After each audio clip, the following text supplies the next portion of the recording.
How to cancel your ChatGPT subscription in 2025. Want to cancel ChatGPT Plus? Here, how to do it in 2025 fast and easy. First of all, open your preferred browser or open ChatGPT app on your phone. Now log into your account. This is the same account where you have an active ChatGPT Plus subscription.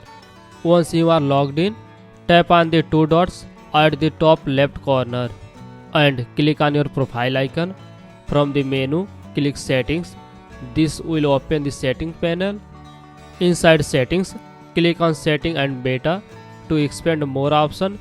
Now click on Manage Subscription. This will take you to the billing page where you can manage all your payments.